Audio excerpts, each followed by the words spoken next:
ضرور آؤں گی، تمہارے اشکوں کو میں ساتھ لے کے جاؤں گی،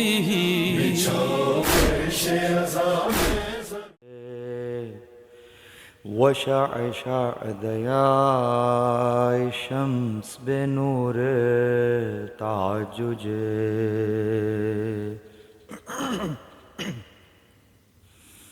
الذي دل على ذاته وذاته وتنزه عن مجانسة مخلوقاته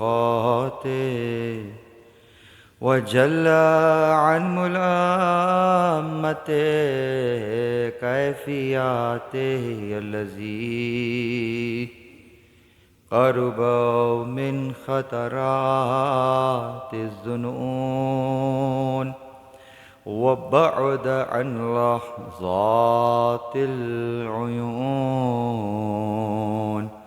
وعلم بما كان قبل أن يكون، ثم صلاة وسلام وتحية والإكرام على رسول ثقلين، رحمة للمشرقين والمغربين، جد الحسن والحسين، سيدنا ومولانا أبي القاسم محمد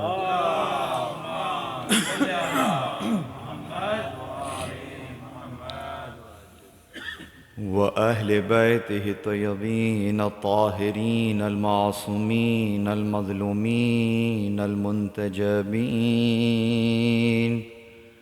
الذين أذهب الله عنهم الرجس وطهرهم تطهيرا.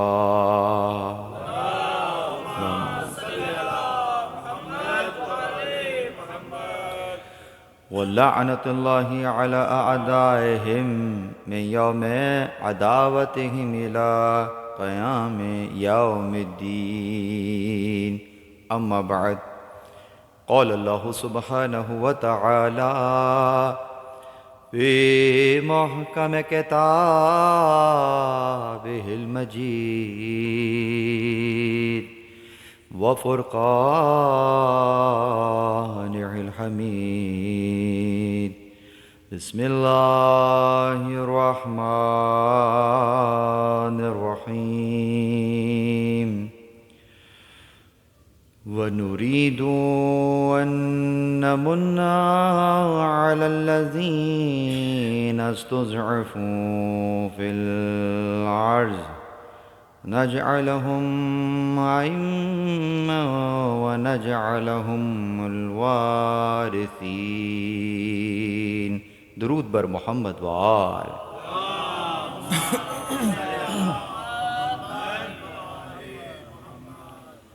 الحمد لله الذي جعلنا من المتمسكين بالقرآن الكريم وبولاية أمير المؤمنين وأئمة المعصومين عليهم السلام. درود بر محمد و آل محمد. اللهم صل.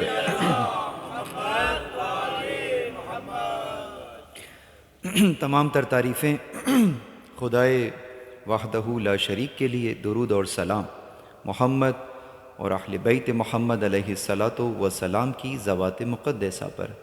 حمد ہے اس خدا کی کہ جس نے ہمیں اور آپ کو قرآن کریم، ولایت امیر المومنین اور دیگر ائمہ علیہم السلام کی ولایت و ولایت سے متمسک کیا. پروردگار عالم کا لطف ہے، احسان ہے، توفیق ہے کہ اس نے آپ کو اور ہمیں یہ ایک اور موقع عنایت فرمایا ہے کہ ہم اور آپ اس وقت 1447 ہجری کے ماہ محرم الحرام کے سلسلے میں منعقدہ اس 11ویں مجلس میں موجود ہیں، اور انشاءاللہ ہر بار کی طرح اس مرتبہ بھی وہ رزق پا رہے ہیں کہ جو ختم ہونے والا رزق نہیں ہے، باقی رہنے والا رزق ہے۔ وہ رزق ہے کہ جس پر نہ فقط یہ کہ آپ کی اور ہماری بقا کا انحصار ہے، بلکہ وہ رزق ہے جس پر آپ کے اور ہمارے کمال کا انحصار ہے۔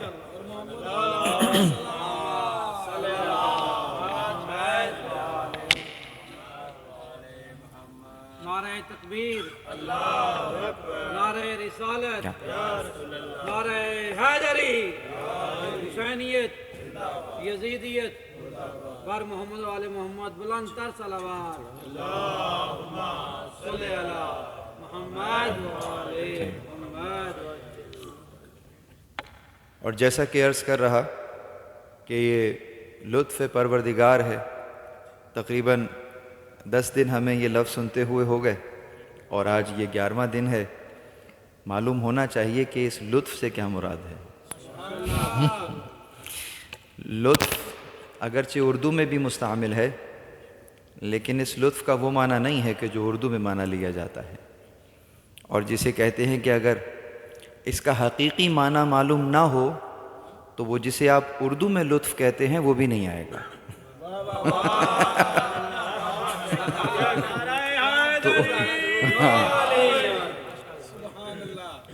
لطف یہاں ایک کلامی اصطلاح ہے، یعنی عربی میں لطف خاص ہمارے ہاں علم کلام کی ایک اصطلاح کا نام ہے۔ اس کے پیچھے چھپا ہے ایک قاعدہ، اس کو کہتے ہیں قاعدہ لطف۔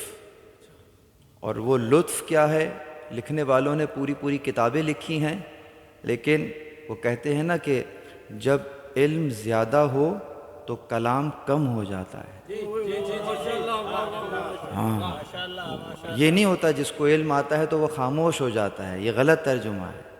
جب علم زیادہ ہو تو کلام کم ہو جاتا ہے، یعنی مختصر بات ہوتی ہے، معانی اور مفاہیم کا سمندر ہوتا ہے۔ جیسے رسول اللہ سمجھیے، جیسے رسول اللہ فرماتے ہیں نا کہ مجھے کیا ملے ہیں، جوامع الکلم، جامع کلمات ملے ہیں۔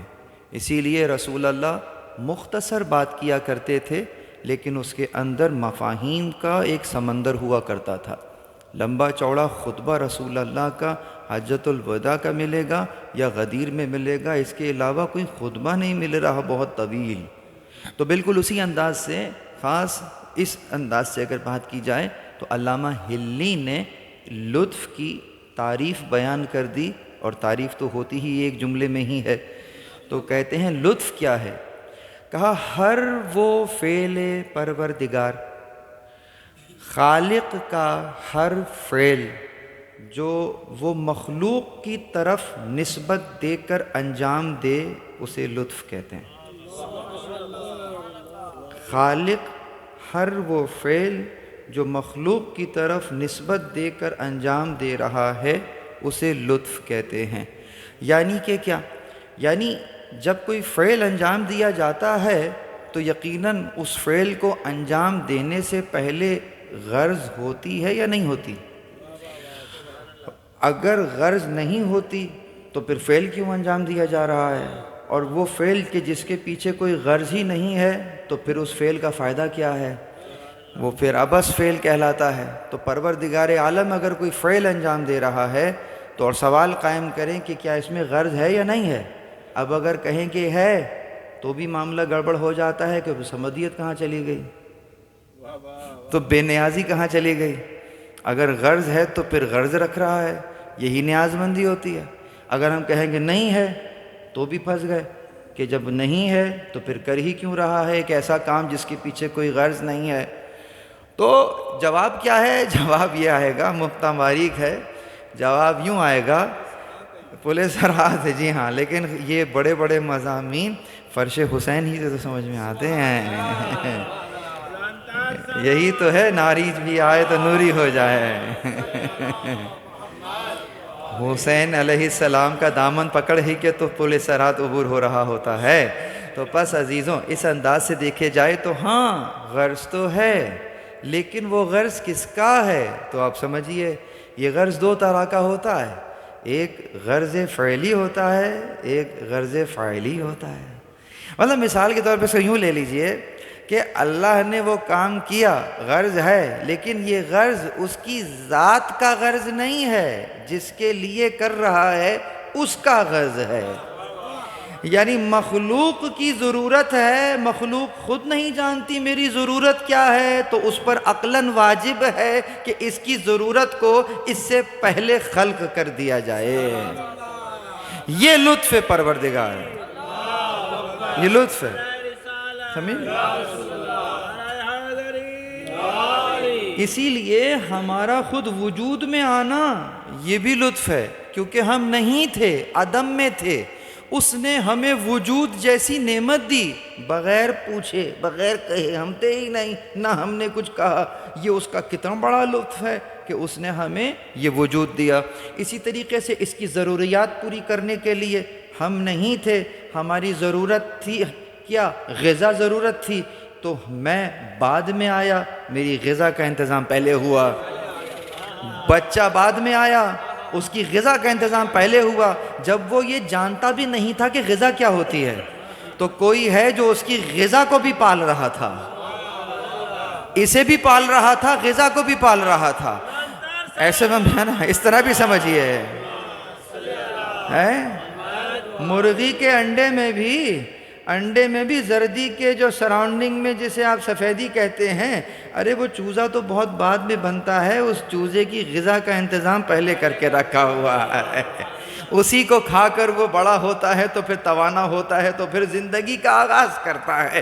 اس اعتبار سے اگر دیکھیں تو کیا ہے خالق؟ تو جتنے یہ فعل انجام دے رہا اس کا غرض نہیں ہے، مخلوق کا غرض ہے۔ اس لحاظ سے اس کو کیا کہیں گے؟ نسبت کہاں گئی؟ مخلوق کی طرف گئی۔ فعل کس کا ہے؟ خالق کا ہے، اسی کو لطف کہتے ہیں۔ اب بتائیے ان تمام ضروریات میں سب سے بڑی ضرورت کیا ہے؟ ضرورت ہدایت۔ تو اب اس ہدایت کے لوازمات دینا عقلاً ضروری ہے اس کے اوپر، عقلاً کہہ رہا ہوں، شرعاً نہیں کہہ رہا۔ یعنی عقلاً واجب ہے کہ جب ایک شخص کو کمال تک پہنچنے کے لیے درمیان میں لوازمات چاہیے، تو وہ اس دنیا کے کمال تک پہنچنے کے درمیان کے لوازمات ہم سے پہلے خلق کر رہا تھا۔ وہ جو ہمارا اصل کمال ہے، جہاں ہمیں جانا ہے، وہاں تک پہنچنے کے لیے درمیان میں کوئی لوازمات نہیں چاہیے ہوں گے، اور اگر چاہیے ہوں گے تو وہ آپ کے بعد خلق ہوں گے یا آپ سے پہلے خلق ہوں گے؟ یعنی وہ جو اصل ضرورت ہے وہ آپ کے بعد خلق ہوگی یا پہلے؟ اسی لیے دنیا میں جس پہلے انسان کو اتارا تھا وہ خالی انسان نہیں تھا، نبی بنا کر اتارا تھا، تاکہ کسی کو کہنے کا موقع نہ ملے کہ میرے لیے تو کوئی ہادی نہیں تھا۔ ہادی پہلے آئے گا، تم بعد میں آؤ گے، تم بعد میں آؤ گے، ہادی پہلے آئے گا۔ اتنی بڑی ضرورت ہے۔ اور پہلے چلے جائیے کہ جب مخلوق کا آغاز ہوگا، جب ہدایت کا گویا آغاز ہوگا، تو کوئی اور نہیں، اول ما خلق اللہ نوری، سب سے پہلے تو میرے نور کو خلق کیا گیا۔ یہاں تک اگر ذہن آ گئے ہیں تو میں آج ایک انتہائی اہم اور باریک موضوع، جو کہ 10 دنوں کی گفتگو کے بعد 11ویں دن کی گفتگو ہے، اور شرطیاں کہہ سکتا ہوں کہ یہ گفتگو نہیں سنی ہوگی اس سے پہلے، میں نے بیان ہی نہیں کی اور کوئی بیان کرتا بھی نہیں ہے۔ لیکن کیوں نہیں کرتا؟ یہ درد ہے جو آپ کے سامنے رکھ رہا ہوں۔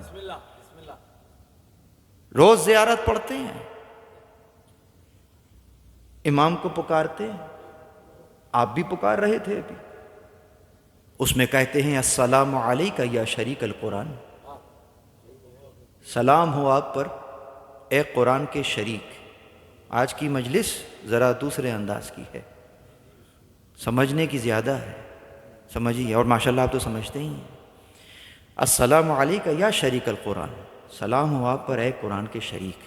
اب یہاں رک جائیے، کیا معنی؟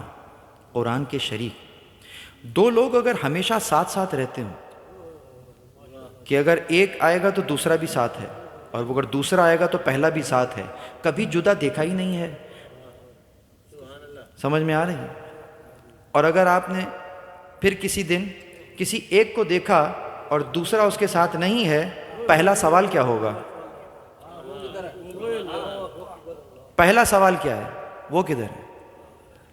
وہی بتائے گا نا کہ وہ کدھر ہے. ابھی یہاں نہیں ہے تو کیوں نہیں ہے وہ بتائے گا, اور وہ یہ بھی بتائے گا کہ وہ کیا ہو جائے گا کہ وہ یہاں آ جائیں گے,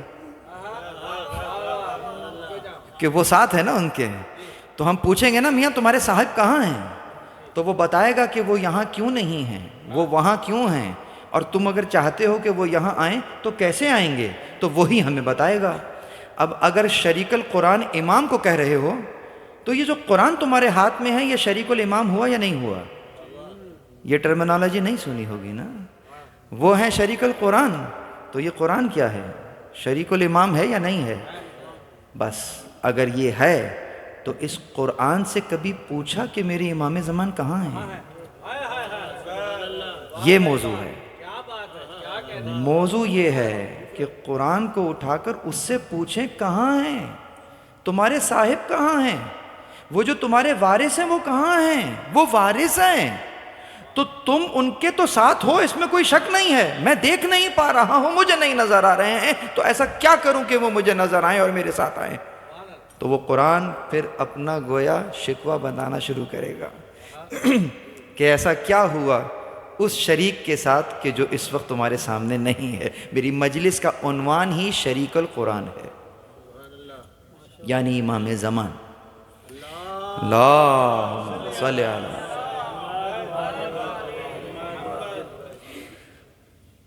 اور اس موضوع کو پیش کرنے کے لیے, کیونکہ اب بات آ رہی ہے قرآن کے اوپر, تو قرآن ہی سے ہم پوچھیں گے اور آیتوں سے آیتیں پڑھتے جائیں گے اور اس کے اندر سے مطالب اخذ کرتے جائیں گے. تو میں نے تبرکاً ایک سورہ کا انتخاب کیا, اور اس کے انتخاب کے پیچھے بھی ایک وجہ ہے. سورہ کا نام ہے سورہ قصص, اور جس آیت کی تلاوت کی اس کا نشان تھا 5. سورہ قصص آیت کا نشان 5. حروف مقطعات میں سے جو سورات شروع ہوتی ہیں 29 سورہ ہیں, ان میں سے قصص کا نمبر 14واں ہے. تو اب 5 اور 14 کا حساب سمجھ میں آ رہا ہے. تو 14ویں نمبر کی سورہ ہے مقطعات کے اعتبار سے, اور آیت کا نشان ہے 5واں. تو اس کا مطلب یہ ہوا کہ جو 14 نمبر پر ہوگا اس کا کوئی تعلق تو اس سورہ سے بنتا ہے نا. اسی لیے تاریخ میں ہم نے یہ دیکھا کہ جب آپ کے اور ہمارے امام زمان اس دنیا میں وارد ہوئے ہیں, اپنی بابا کی آغوش میں تھے. 2 روایات ہیں, 5واں دن تھا یا 7واں دن تھا. میرے مولا نے اپنے بیٹے کو ہاتھوں پہ اٹھایا اس حالت میں کہ امام زمان کے پائے مبارک اپنے بابا کے سینے کو مس کر رہے تھے, اور آپ کی پشت مبارک کے نیچے امام کے ہاتھ اس طرح اٹھے ہوئے تھے جیسے دعا مانگ رہے ہیں. بچے کو دیکھتے جا رہے ہیں, بچے کی ماتھے کو چوما, لبوں کا بوسہ دیا, اور اس کے بعد کہا بیٹا اللہ کے حکم سے کوئی کلام کرو. بچے کو ایسا اٹھایا ہوا ہے جیسے قرآن اٹھایا ہوا ہے. شریک القرآن کو سمجھیے گا, اور اسی قرآن سے کہہ رہے ہیں بیٹا قرآن کی تلاوت کرو. تو اب قرآن تو پورا قرآن ہے, سورہ حم سے لے کر والناس کی سین تک پورا ہی قرآن ہے. کہیں سے پڑھ دیجئے, سورہ یاسین پڑھیے, سورہ دہر پڑھ دیجئے, پورا سورہ اہل بیت کی شان میں ہے. سورہ رحمان پڑھ دیجئے. کون کون سے سورے ہیں جو پڑھے جا سکتے ہیں؟ نہیں پڑھے تو کون سا پڑھا؟ سورہ نہیں پڑھا, ایک آیت کی تلاوت کی. اور وہ آیت کون سی تھی؟ وہ وہی آیت ہے جو میں نے اس مجلس کی سرنامہ کلام قرار دی. یہی 5ویں آیت, وَنُرِيدُ أَن نَّمُنَّ عَلَى الَّذِينَ اسْتُضْعِفُوا فِي الْأَرْضِ نَجْعَلَهُمْ أَئِمَّةً وَنَجْعَلَهُمُ الْوَارِثِينَ, کہ اللہ نے ارادہ کر لیا ہے کہ وہ لوگ کہ جو زمین پر مستضعف کر دیے گئے ہیں انہیں زمین کا وارث اور اپنا امام قرار دے گا. کیا ہے؟ اللہم صلی علی ہے. سنتے جائیے. یہ جو 11ویں امام ہیں یہ آپ کی فہرست میں 11ویں ہیں, لیکن امام زمان اپنے زمانے کے امام کو دیکھ رہے تھے. 11ویں امام آپ کے زمانے کے امام کے زمانے کے امام ہیں. اپنے زمانے کے امام کے ہاتھ میں جب وہ آئے اور آنکھوں کو کھولا، سامنے اپنے امام زمان کو دیکھا، تو زبان پر جو آیت جاری ہوئی وہ یہی جاری ہوئی، کیونکہ دیکھ رہے ہیں اسے جسے زمانے نے مستضعف کر دیا ہے. تو ان کو گویا ڈھارس دے رہے ہیں، ان کو گویا ان کے زخم پر مرہم رکھ رہے ہیں، ان کو تذکر دے رہے ہیں کہ اللہ نے ارادہ کیا ہے کہ جو لوگ زمین پہ مستضعف کر دیے گئے ہیں انہیں وارث قرار دے گا، انہیں امام قرار دے گا، یعنی ان کو حکومت دے گا، ان کو غلبہ عنایت کرے گا. بس اس آیت کو پڑھنے کے بعد اب ذرا سمجھیے، یہ آیت شان نزول کے اعتبار سے بنی اسرائیل کے لیے ہے کہ موسیٰ کی قوم کے لیے یہ آیت آئی تھی، کیونکہ فرعون نے ان کو مستضعف کر دیا تھا، تو ان کو نجات دینے کے لیے یہ والی آیت آ گئی. لیکن اس کی تفسیر میں جب جاتے ہیں تو یہ تمام باتیں آپ کو مل جاتی ہیں. لیکن میں نے اپنی 2-3 تقاریر پہلے ایک ٹرمنالوجی آپ کو دی تھی، اس کو کہا تھا شان تلاوت. اور شان تلاوت کا مطلب یہ ہوتا ہے کہ کس آیت کو کس نے کب کہاں کس اوکیزن پر تلاوت کیا تھا. یہ الگ سے بات سمجھ میں آنے والی ہوتی ہے. جیسے سورہ مریم کی تلاوت حضرت ایک جعفر طیار اگر کر رہے ہیں، ان سے بھی تو کہا تھا قرآن سناؤ، کچھ بھی سنا دیتے، سورہ مریم کیوں سنائی؟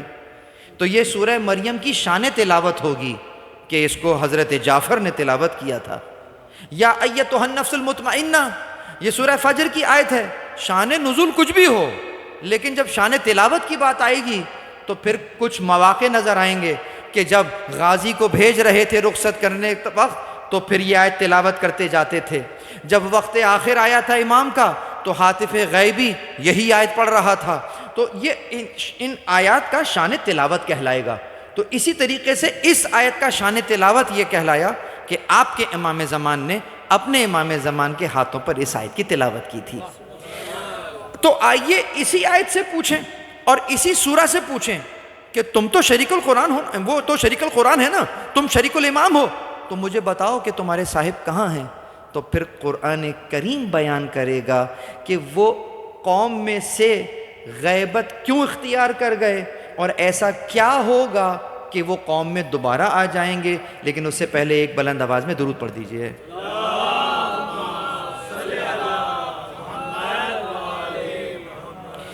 اب یہاں سے وجوہات کو نوٹ کرتے جائیے، اور میں پڑھ رہا ہوں یہی سورہ 15 نمبر کی آیت سے پڑھنا شروع کر رہے ہیں ہم. شروع میں اس کی کچھ تمہید ہے اور 15 نمبر کی آیت سے آ کر پھر بات شروع ہوتی. کہا لکھا ہے کہ وَدَخَلَ، بہت توجہ، حضرت موسیٰ کی بات ہو رہی ہے. موسیٰ کون ہیں؟ حجت زمان ہیں، اپنے وقت کے نبی ہیں. قوم میں داخل ہوئے ہیں. کیسے؟ کہا وَدَخَلَ الْمَدِينَ عَلَى حِينَ غَفْلَةٍ مِّنْ أَهْلِهَا، وہ اپنے مدینہ شہر میں داخل ہوئے ایسے وقت میں، ایسی کیفیت میں کہ ان کی قوم غفلت میں تھی. پوائنٹ نمبر 1 کہ امام زمان قوم میں آیا تو قوم کی حالت یہ ہے کہ قوم، یہ غفلت ایسی چیز ہے جو روٹ کاز ہے ہر خرابی کی. آپ کو معلوم ہے انسان گناہ کب کرتا ہے؟ غافل ہوتا ہے. انسان ظلم کیوں کرتا ہے؟ غافل ہوتا ہے. انسان کسی کو دھوکہ کیوں دیتا ہے؟ غافل ہوتا ہے. اپنے انجام سے غافل ہوتا ہے، اس کو کہتے ہیں غفلت. انسان اچھے کام میں کبھی دیر کر دیتا ہے، کیوں؟ غفلت. نماز قضا ہو گئی، کیوں؟ غفلت. غافل تھے. اگر واقعتاً احساس ہوتا ممکن نہیں تھا قضا ہوتی. شاذ و نادر کچھ مسئلہ ہوتا تو الگ مسئلہ ہے، لیکن ہم کہیں گے غفلت، غافل ہے، بھول گیا انسان. تو وہ آئے قوم میں تو قوم کی اسٹیٹ کیا تھی؟ غفلت. تو یہاں سے معاملہ تو شروع ہو گیا. اس کے بعد کہا فوجدہ، اب اس غفلت کا انجام کیا ہوا؟ فوجدہ فیہا رجلین یقتتلان ھذا من شیعتہ وھذا من عدوہ. وہ اندر آئے تو دیکھا کہ 2 لوگ لڑ رہے ہیں آپس میں، اور جو لڑ رہے ہیں اس میں سے ایک ان کی قوم کا تھا اور ایک فرعون کی قوم کا تھا. تو جو ان کی قوم کا تھا انہوں نے بلایا موسیٰ کو، موسیٰ آؤ اس کو دیکھو، یہ مجھے ایسا مار رہا ہے، یہ کر رہا ہے. خیال رہے حضرت موسیٰ ذرا لہیم شہیم تھے. حضرت موسیٰ کے جو خصال رکھے ہیں کتابوں میں وہ لہیم شہیم ہیں، لمبے چوڑے ہیں، اور وہ فرعونی کس انداز کا رہا ہوگا کہ جس میں لکھا تھا کہ آئے تو کہا فوقذا، تو فوقذا جو ہوتا ہے وہ دھکا دینا کہلاتا ہے، یعنی کہ بس ایسے دھکا دیا تو وہ اس دھکے کو برداشت ہی نہیں کر سکا، مر گیا۔ تو جب دھکا دیا وہ مر گیا تو آپ کی زبان پر ایک جملہ آیا، کہا ھذا من عمل شیطان، یہ تو شیطان کا عمل تھا، یہ جو ہو گیا ہے، میں تو قرآن پڑھ رہا ہوں، یہ شیطان کا عمل تھا۔ اور کہا انہ عدو مضل المبین، وہ تو گمراہ کرنے والا ہے ظاہراً، بالکل ظاہری طور پر بھی۔ اس کے بعد کہا قال رب انی ظلمت نفسی، اے پروردگار میں نے اپنے نفس پر ظلم کر دیا، فاغفر لی، پس مجھے بخش دے، فغفر لہ، پس اللہ نے غفرہ کر دیا، اور جب کر دیا تو کہا انہ هو الغفور الرحیم، بے شک تو جو ہے وہ غفور بھی ہے رحیم بھی ہے۔ جب خدا نے بخش دیا تو پھر جملہ آیا قال رب بما انعمت علی، پروردگار یہ جو تو نے نعمت میرے اوپر بھیجی ہے، فلن اکون ظہیرا للمجرمین، اب میں مجرموں کا کبھی مددگار نہیں ہوں گا۔ وہ پکار رہا تھا موسیٰ آؤ اس کو مارو، آپ نے اس کو صرف ہٹایا تھا، مر گیا، مارنے کا نیت نہیں تھی، ارادہ نہیں تھا۔ اور اس کے بعد نبی کہہ رہے ہیں کہ اب تو نے مجھ پہ یہ جو نعمت کی ہے، میں مجرموں کا کبھی بھی مددگار نہیں بنوں گا۔ لفظ کیا ہے یہاں پر؟ کہتا ہے میں کبھی بھی مجرم، جو تو نے مجھ پہ نعمت نازل کی ہے، ظہیر کہتے ہیں مددگار کو، میں کبھی مجرموں کا ساتھ نہیں دوں گا۔ اچھا چلیں ٹھیک ہے آگے چلیں۔ اس کے بعد دوسرا دن شروع ہوا، فَأَصْبَحَ فِي الْمَدِينَةِ خَائِفًا يَتَرَقَّبُ فَإِذَا الَّذِي اسْتَنصَرَهُ بِالْأَمْسِ يَسْتَنصِرُهُ۔ جب دوسرا دن شروع ہوا تو موسیٰ پھر گھر سے نکلے، اور اس میں لکھا ہے خائفاً یترقب، مطلب ادھر ادھر دیکھ بھی رہے تھے، فرعونی کو مارا تھا، ادھر ادھر دیکھ بھی رہے تھے۔ اب جب ادھر دیکھ رہے ہیں تو پھر وہی آدمی نظر آ گیا جس نے کل مدد کے لیے پکارا تھا، اور وہ آج پھر ایک سے جھگڑا کر رہا تھا۔ اور جیسے ہی حضرت موسیٰ کو دیکھا کہا موسیٰ آؤ اس کو بھی مار دو۔ مطلب ایسا لگا، اب سمجھیے کہ یہ جو بندہ تھا، یہ موسیٰ کو کیوں بلا رہا تھا؟ یہ فقط اپنے بندے ختم کروانے کے لیے، گویا سلینگ لینگویج میں کہیں کہ گویا حضرت موسیٰ کو سپاری دے رہا ہے اس کی، کہ اس کو بھی مار دو، اس کو بھی مار دو، اس کو بھی مار دو۔ تو موسیٰ علیہ السلام قوم میں آئے ہیں ان کی ہدایت کے لیے، موسیٰ علیہ السلام قوم کو بلند کرنے کے لیے آئے ہیں۔ اس نے موسیٰ کو کیا سمجھا ہے کہ یہ فقط اسی کام کے لیے آئے ہیں، ان کو اسی کام میں بلا لو۔ تو وہاں پر حضرت موسیٰ نے اب اس کو پلٹ کے جواب بھی تو دیا ہوگا، کہا قال لا موسیٰ انک لغوی مبین، تو ہی ہے جو جو بھٹکا ہوا ہے، یہ جو قتل و غارت گری تو کر رہا ہے، مار کٹائی کر رہا ہے، یہ تو ہے۔ اور اس کے بعد کہا فلما ان اراد ان یبطش بالذی هو عدو لهما قال یا موسیٰ اتريد ان تقتلنی کما قتلت نفسا بالامس۔ اب کہانی الٹ گئی، ابھی تک تو کہہ رہا تھا الجل آئیے آئیے، اور جب آئے اس انداز سے، جب اس کی سرزنش کرنے کے لیے اس کے پاس آئے تو اس کا سافٹ ویئر اپڈیٹ ہو گیا، کہنے لگا کہ موسیٰ اب تم کیا مجھے بھی قتل کر دو گے جیسا کہ کل تم نے ایک آدمی کو قتل کر دیا تھا؟ یہی شیعہ جو موسیٰ کا شیعہ تھا، جب موسیٰ نے اس کی اکاؤنٹیبلٹی شروع کی، جب تک اس کا کام ہو رہا تھا موسیٰ اچھے تھے، لیکن جیسے ہی موسیٰ نے اس کی اکاؤنٹیبلٹی شروع کی، اس کا سافٹ ویئر بدل گیا اور کہا موسیٰ تم کیا مجھے مار دو گے جیسا کل تم نے ایک آدمی کو قتل کیا تھا؟ اور اس کے بعد کہا کہ ان تريد الا ان تكون جبارا فی الارض، کہ کیا تم چاہتے ہو کہ زمین میں جبار تم ظلم کرتے رہو گے؟ وما نريد ان تكون من المصلحین، کیا تم زمین پہ اصلاح کرنے والے بننا نہیں چاہتے؟ یہ دیکھیے بڑے انٹیلیجنٹ لوگ ہوتے ہیں جو امام زمان کو ہی سمجھانے لگتے ہیں۔ یہ وہ انٹیلیجنس ہوتی ہے جو امام کو سمجھا، جب تک امام مظلوم ہے امام کے ساتھ ساتھ ہیں، جہاں امام کے پاس پاور آئی تو پھر کتنوں کے یو ٹرن آ جاتے ہیں۔ کوئی بصرہ چلا جاتا ہے، کوئی کہیں چلا جاتا ہے، اس کا مطلب انہیں مظلوم امام پسند تھے۔ جیسے ہی پاور آئی، اکاؤنٹیبلٹی شروع ہوئی، کہا نہ یہ کام نہ کریں۔ کہا میں تو وہ درہم بھی واپس لوٹاؤں گا جو کسی کنیز کو خریدنے میں خرچ ہوا ہے یا کسی عورت کے مہر میں جا چکا ہے۔ اگر بیت المال سے گیا ہے، علی وہ درہم بھی واپس لوٹائے گا۔ کہا یا علی وہ پرانی بات ہو گئی ہے، اب آگے کی بات کریں۔ کیا جملہ ہے، حق کا پرانا ہو جانا اس کو زائل نہیں کرتا ہے، حق حق رہتا۔ درود پڑھیے محمد و آل محمد۔ یہ جملے ہیں، حق کا پرانا ہو جانا زائل نہیں کرتا ہے، وہ جگہ اپنی جگہ موجود ہے، علی اس کو واپس لوٹائیں گے۔ عزیزوں یہ عدل الہی ہے اصلاً، جو عدل علوی کے طور پر سامنے آ رہا ہے، یہ ان کا ذاتی عدل نہیں ہے، وہ وہی عدل الہی ہے۔ اسی لیے جب آپ کی شہادت ہوئی تھی تو مورخ نے کیا لکھا تھا، کہا علی کو ان کی شدت عدل نے محراب میں قتل کر دیا۔ یہ جملہ میرا ضائع نہ جائے یہاں سے۔ کس نے قتل کیا؟ شدت عدل نے۔ سوال کروں، کیا علی کا عدل رسول اللہ سے زیادہ سخت تھا؟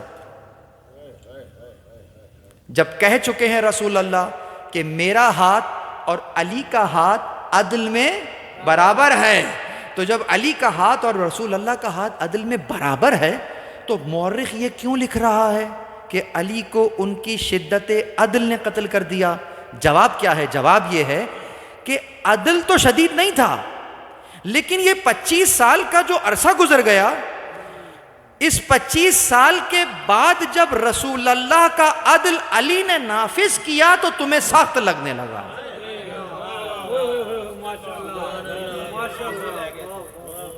یہ جو 25 سال کے بعد عدل نافذ ہو رہا ہے یہ تمہیں سخت لگ رہا۔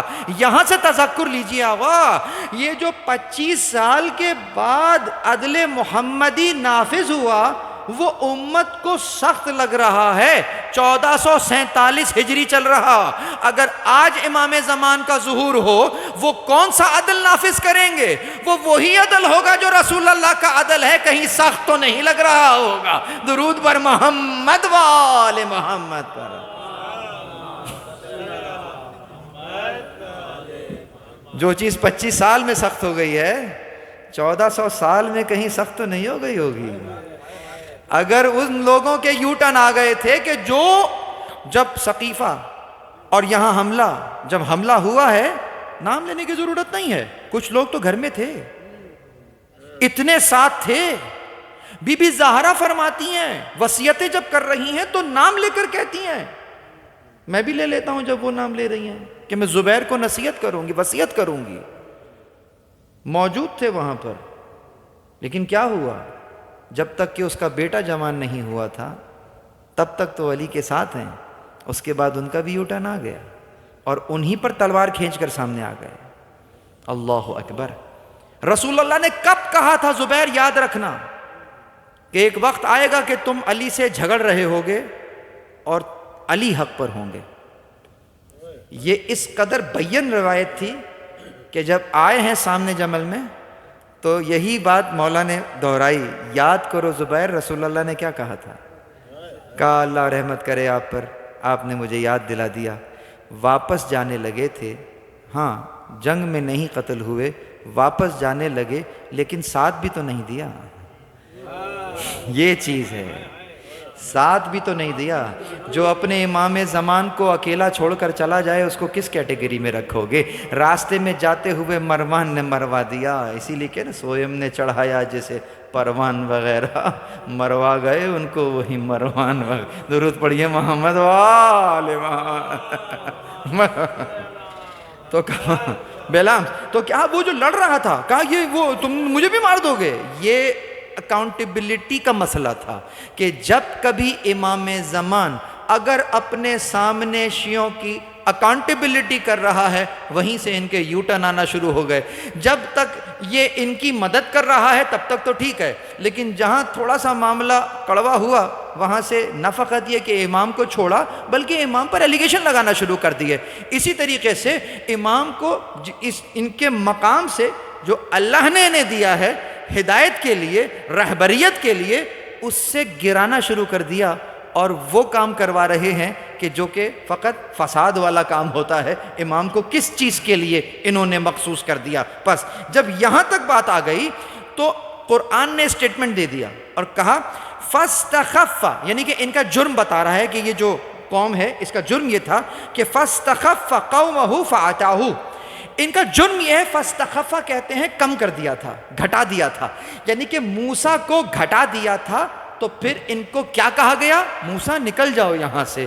ان کو بستی سے نکلنا پڑا، قوم کو چھوڑنا پڑا. گویا جب امام زمان فاستخف ہو جاتا ہے، جب امام کو اس رتبے سے گرایا جاتا ہے جو اللہ نے دیا ہے اور امت اس کے اوپر آمادہ بھی ہو جاتی ہے، تو پھر امام وہاں سے نکلنے کا حکم آ جاتا ہے. یہ جو زیارت نامہ لٹکا ہوا ہے اس کے اندر امام حسین علیہ السلام کے لیے یہی جملے لکھے ہوئے ہیں: لعن اللہ امتا دفعتکم عن مقامکم وَأَزَالَتْكُمْ عَنْ مَرَاتِبِكُمُ الَّتِي رَتَّبَكُمُ اللَّهُ فِيهَا. اس مرتبے سے گرا دیا، اس مقام سے ہٹا دیا جو اللہ نے دیا تھا. یعنی جو امام زمان کا مقام تھا، قوم نے اس کو ان مقام سے ہٹایا اور باقی قوم تماشا دیکھ رہی ہے. بس جب ایسا ہوتا ہے تو کربلا واقع ہو جاتی ہے. اور کربلا واقع ایک دن میں نہیں ہوتی، یہ سقیفہ سے شروع ہوتی ہے اور اس کا انجام کربلا میں دکھتا ہے. اس کے بعد ائمہ نے اس چیز کو زندہ رکھا کہ یاد رکھو کیا ہوا تھا. وہ جو شروع میں ہوا اس کا انجام کربلا کی صورت میں نکل رہا ہے، تو خیال رکھو کہاں غلطی پہ تھے. اسی لیے اندر دینی حمیت کو جگایا، دینی حمیت کو اجاگر کیا. پس اس انداز سے اگر دیکھیں تو امام زمان علیہ السلام کا اپنی قوم سے رابطہ، اب اس چیز کو 180 ڈگری پلٹ دیجئے کہ آپ امام زمان کو وہ مقام دے دیجئے نا جو اللہ نے انہیں دیا ہے. پہلا تو یہاں سے شروع کریں، کیا میرے اوپر امام زمان کا ظہور ہو گیا ہے؟ زمین کو چھوڑو، میرے اوپر، میرے قلب پر مہدویت کا ظہور ہوا ہے یا نہیں ہوا ہے؟ ان کے لیے کہو گے یملأ الارض قسطا وعدلا کما ملئت ظلما وجورا، وہ زمین کو عدل و انصاف سے بھریں گے. ارے وہ بات کی بات ہے، پہلے تم بتاؤ تم نے اپنی زمین کو عدل و انصاف سے بھرا ہے یا نہیں بھرا ہے؟ جب تم اپنی زمین کو یعنی اپنے قلب کو عدل و انصاف سے پر کر لو تو حق رکھتے ہو کہنے کے لیے العجل، جلدی کیجئے، آئیے میں تیار بیٹھا ہوں. لیکن اگر میں ہی اپنے اوپر عدل و انصاف کو نہیں نافذ کر سکا ہوں تو جھوٹا دعویٰ ہے کہ امام آئیے اور تاکہ میں آپ کے ساتھ مل کر عدل نافذ کروں گا. یہ وہی دعویٰ ہوگا جو امام سے کیا گیا تھا ماضی میں. پس عزیزوں، تو امام علیہ السلام ہمارے لیے نظر رکھتے ہیں، کہتے ہیں کہ فَأَنَا يُحِيطُ عِلْمُنَا بِأَنبَائِكُمْ وَلَا يَعْذُبْ أَنَا عَشِيَّ مِنْ أَخْبَارِكُمْ. ہم تمہارے احوال سے واقف ہیں، ہمیں پتہ ہے تم کیا کر رہے ہو، ہمیں معلوم ہے کہ تم کیا سوچ رہے ہو. امام واقف ہیں. آیت اللہ تقی بہجت سے کسی نے سوال کیا، میں امام زمان سے باتیں کیا کرتا ہوں، امام سنتے ہیں؟ جواب سنیں گے ان کا؟ کہا یہ جو تم مجھ سے سوال کر رہے ہو نا، اس سے قبل کہ میں سنوں امام نے سن لیا، اور یہ جو جواب ہم تمہیں دے رہے ہیں اس سے پہلے کہ تم سنو امام نے سن لیا. یہ ہے امام زمان. بس عزیزوں، اس اعتبار سے اگر بات کو آگے چلائیں تو فرماتے ہیں کہ لولا ما عندنا محبت صلاحکم ورحمتکم والاشفاق علیکم لکننا عن مخاطبتکم فی شغل. کہتے ہیں اگر ہمیں تم سے محبت نہیں ہوتی، اگر ہمیں تمہارا خیال نہ ہوتا تو ہم تم سے بات بھی نہ کرتے.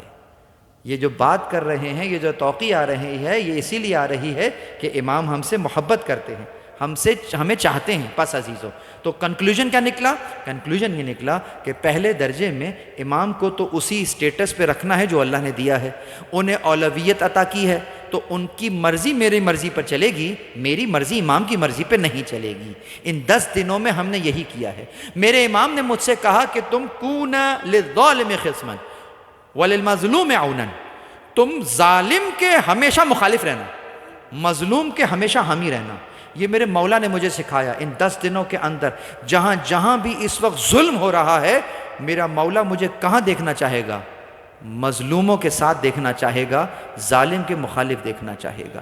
اگر میری زبان سے مظلوم کی حمایت میں کوئی جملہ نہیں نکل رہا، اور فقط یہ نہیں، اگر میری زبان سے ظالم کے خلاف کلمہ نہیں نکل رہا، کیونکہ تولا کی بھی بات ہے، تبرہ کی بھی بات ہے، ایسا نہیں اچھا اچھا تو سب کہتے ہیں، ذرا تبرہ بھی کر کے دیکھو تو پھر پتا چلے۔ درود بر محمد وآل محمد ضروری ہے۔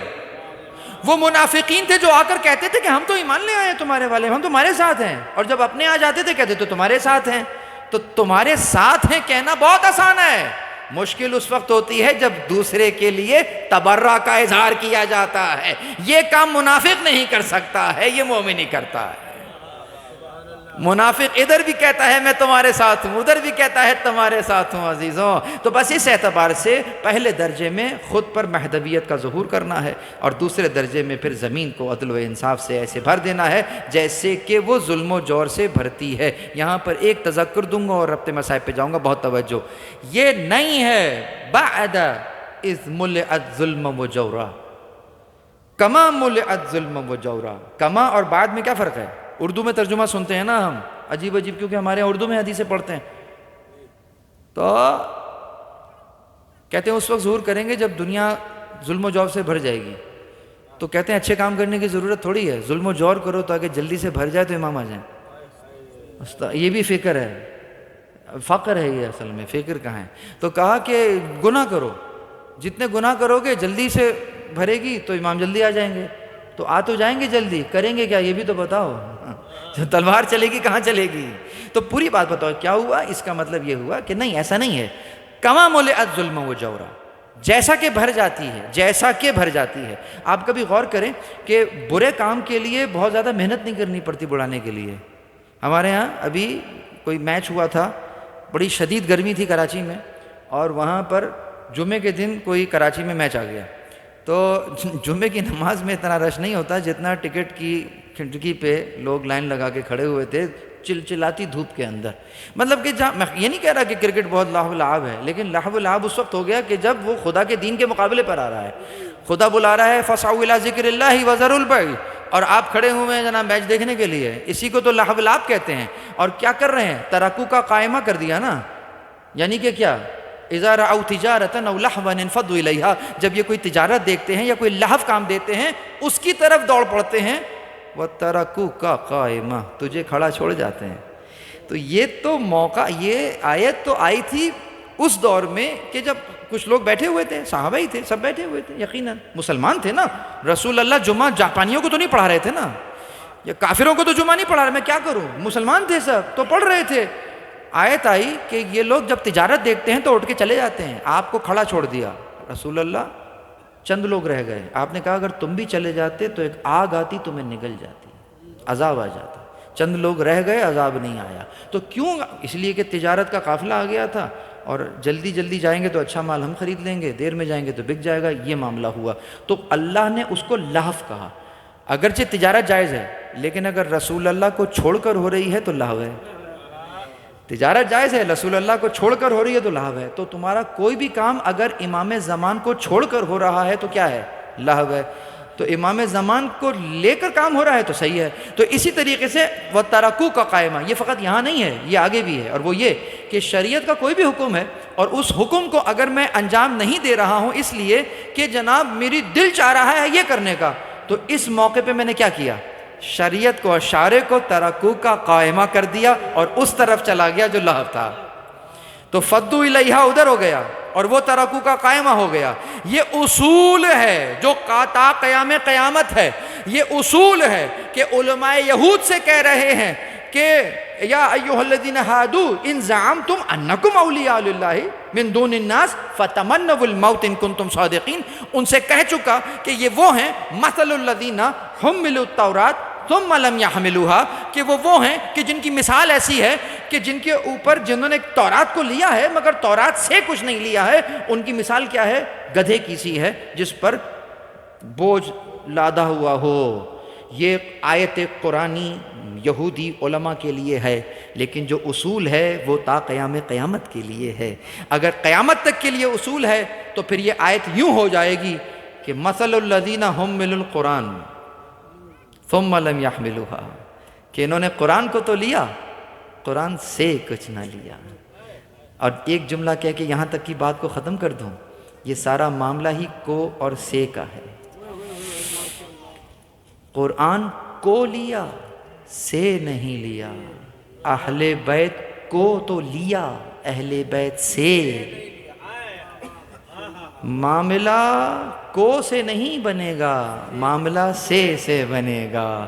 اگر کو سے بنتا ہوتا تو یہودیوں کا بن چکا ہوتا، مگر وہاں پر تو کچھ اور ہی معاملہ تھا۔ تو اسی لیے ایسا نہ ہو کہ اہل بیت کو تو لیں لیکن اہل بیت سے کچھ نہ لیں۔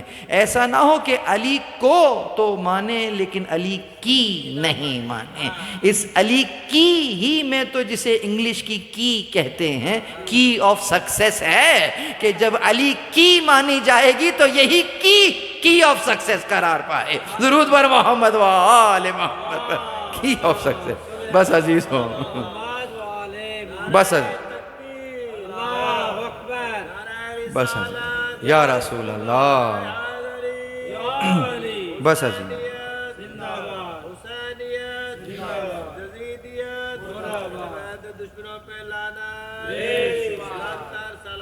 اللہ صلی علی محمد۔ بس عزیزوں میں نے پہنچا دی بات۔ امام زمان کو وہ حق نہ دیا جو اللہ نے انہیں دیا تھا، اسی لیے آپ فرزند زہرا سلام اللہ علیہا کو کہتے ہیں نا وطر الموتور۔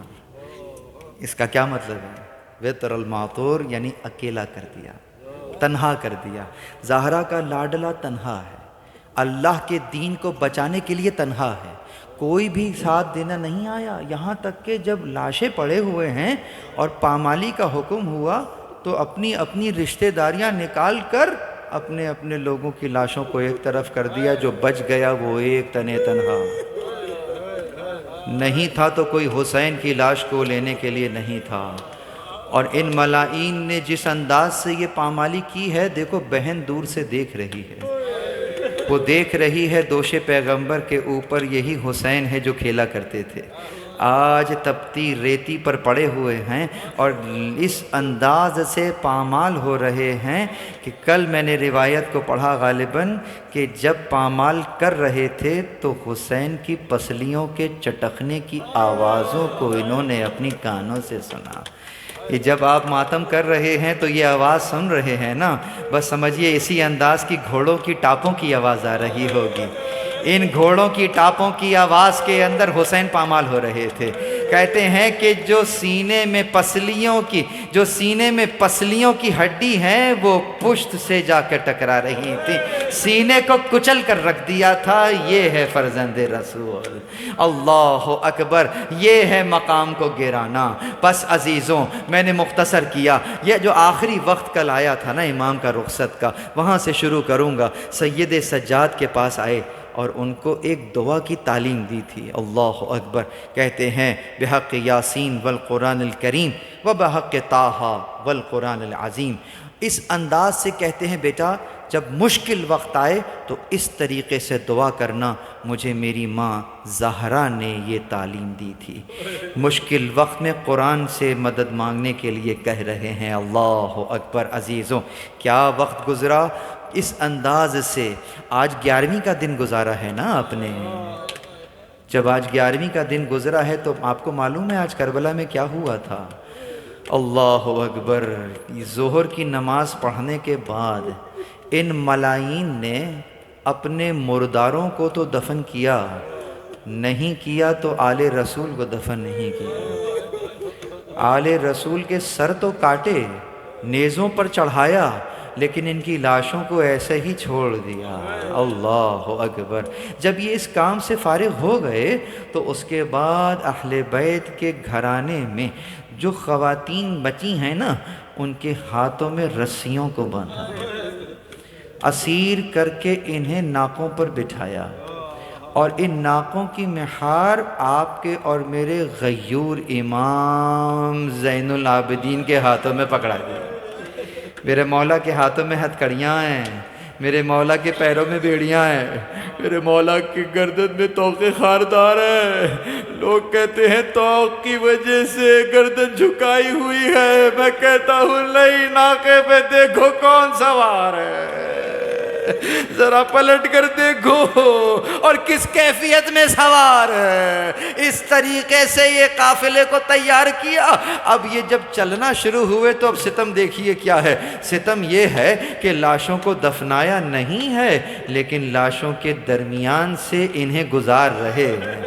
اب بیبیوں کے ہاتھوں میں رسیاں بندھی ہوئی ہیں, بے کجاوا اونٹوں کے اوپر بیٹھی ہوئی ہیں اور دیکھ رہی ہیں اپنے پیاروں کی لاشوں کو. کہیں قاسم کا پامال بدن نظر آ رہا, کہیں علی اکبر کا لاشا نظر آ رہا, کہیں اون و محمد نظر آ رہے. مجھے بتاؤ اس ماں کے دل کی کیفیت کیا ہوگی جس نے کربلا کی تپتی ریتی پر اپنے شش ماہے کو پڑے ہوئے دیکھا ہوگا.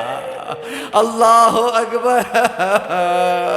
عزیزو, جن کے اوپر خاک جن کا کفن بن رہی ہوگی, جب دھوپ چلچلاتی دھوپ میں علی اکبر کی والدہ نے اپنے بیٹے کو دیکھا ہوگا. مجھے بتاؤ پورے راستے جب کبھی پیڑ کی چھاؤں نظر آئی ہوگی, آنسو بہے ہوں گے یا نہیں بہے ہوں گے؟ بیویوں نے یہ جو منظر دیکھا, کہتے ہیں ام کلثوم اور بی بی زینب نے گویا بیس اونٹ کے بیٹھنے کا انتظار نہیں کیا, اپنے آپ کو اونٹ سے گرا دیا. وہ بیان کیے کہ اپنے تو اپنے, ارے دوسرے دشمنوں کی آنکھوں سے آنسو جاری ہو گئے. نہ فقط دشمن بلکہ مقتل میں لکھا ہے نہ فقط دشمن بلکہ گھوڑوں کی آنکھوں سے آنسو جاری ہوئے. اس قدر آنسو جاری ہوئے کہ ان کے سم ان کے آنسوؤں سے تر ہو گئے. ارے سمندر کی مچھلیوں نے گریہ کیا, صحرا کے جانوروں نے گریہ کیا. جانتے ہو ایسا کیوں ہو رہا؟ اس لیے کہ جنہیں گریہ کرنا تھا ان پر گریہ کی پابندی ہے. آپ سے بڑھ کر یہ بات کون سمجھ سکتا؟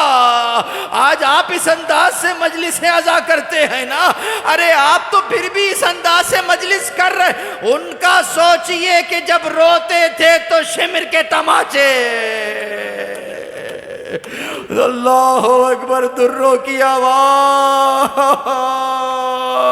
اللہ اکبر. لکھا ہے جو بھی جس انداز سے بی بی زینب نے بیان کیے, اس قدر بے قراری. ایک دشمن لکھتا ہے کہ میری نظر سے وہ منظر نہیں ہٹا جس طریقے سے زینب اپنے بھائی کے لاش پر بیان کر رہی. اللہ اکبر. اس انداز سے بی بی زینب آگے بڑھی.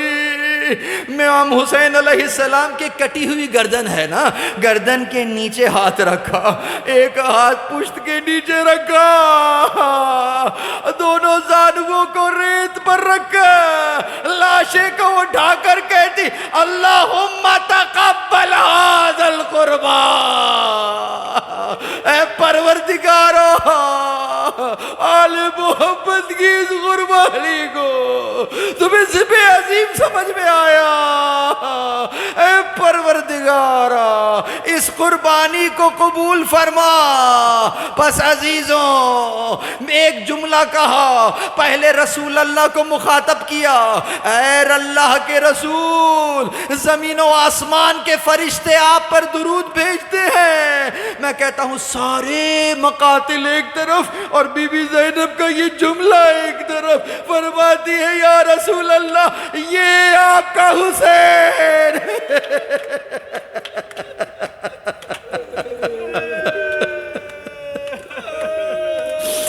بس اب کچھ کہنے کی ضرورت نہیں ہے. یا رسول اللہ, یہ آپ کا حسین ہے, اپنے خون میں غلطہ. اس کے بعد والدہ کو مخاطب کیا, اے والدہ گرامی, یہ آپ کی بیٹیاں آج اسیر ہو رہی ہیں. یہ جملہ بہت بڑا ہے کہ آج کے دن کیا ہوا. ارے آج کا دن تھا جب زینب کے ہاتھوں میں رسیوں کو باندھا گیا. آج کا دن تھا جب بی بی سکینہ کے گلے کو باندھا گیا. اللہ اکبر. عزیزوں, رسیاں ایک تھیں, گلے 12 تھے. ایک رسی میں 12 گلے. اس طرح کھینچتے ہوئے لے جا رہے تھے. چوتھے امام فرماتے ہیں ہمیں ایسے کھینچ رہے تھے جیسے غلاموں کو کھینچا جاتا ہے. اسی رسی میں سکینہ کا گلا، اسی رسی میں امام محمد باقر کا گلا۔ اگر کوئی سیدھا کھڑا ہونا چاہتا تو بچے کا گلا۔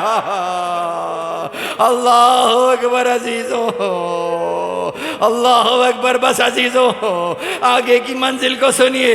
بی بی زینب کے بیان طویل ہے، میں نے مختصر کر دیا۔ بیان کرتی رہیں یہاں تک کہ بی بی تو بیان کر رہی تھی نا، اس جملے کو محسوس کیجئے گا، بی بی تو بیان کر رہی تھی نا، وہیں پر سید سجاد بھی کھڑے ہوئے ہیں۔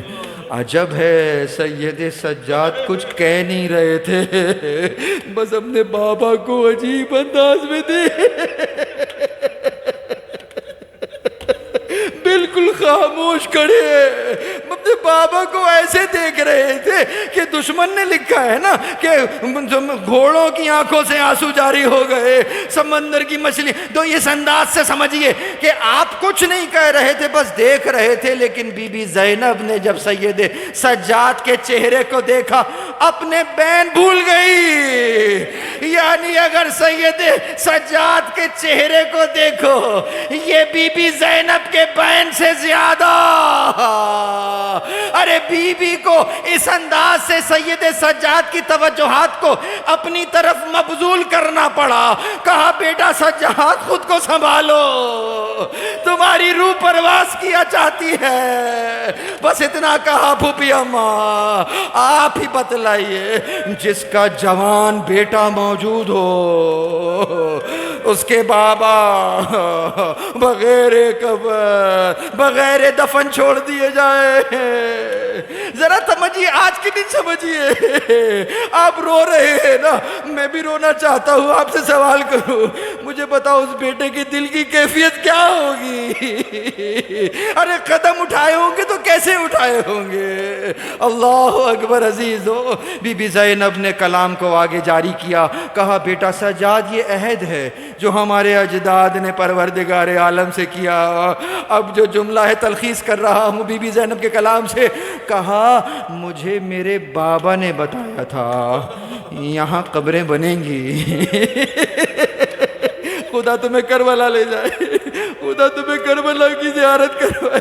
آج زیارت کو ذرا دوسرے پہلو سے سمجھنا۔ کہا میرے بابا نے مجھے بتایا تھا یہاں قبر بنے گی، یہاں مزار تعمیر ہوں گے، یہاں ہمارے چاہنے والے ان قبروں کی زیارت کے لیے آئیں گے۔ گویا بی بی زینب نے اپنے زمانے کے امام کو کیا کہہ کر تسلی دی؟ اے عزادارو خود پر فخر کرو، تمہیں بی بی زینب نے وہاں یاد کیا۔ کہا میرے زیارت کرنے والے اور میرے زوار یہاں آئیں گے۔ آپ ڈھارس ہیں، امام زمان کے دل کی ڈھارس ہیں، اس ڈھارس کو نہ ٹوٹنے دینا۔ اب جب بھی کبھی کربلا جانا یا یہیں سے امام کی زیارت کرنا تو بی بی زینب کو ذرا گواہ بنا لینا۔ کہا بی بی آپ نے مجھے یاد کیا، ظاہر آ گئے، ظاہر آ گئے، میں کربلا نہ پہنچ سکا، دور سے ہی سلام کروں گا، السلام علیکہ یا ابا عبداللہ وعلی الارواح التي حلت بفنائك وناخت برحلك سلام الله أبدا ما بقيت وبقي الليل والنهار السلام على الحسين وعلى علي بن الحسين وعلى أولاد الحسين وعلى أصحاب الحسين جميعا ورحمة الله وبركاته ماتم حسين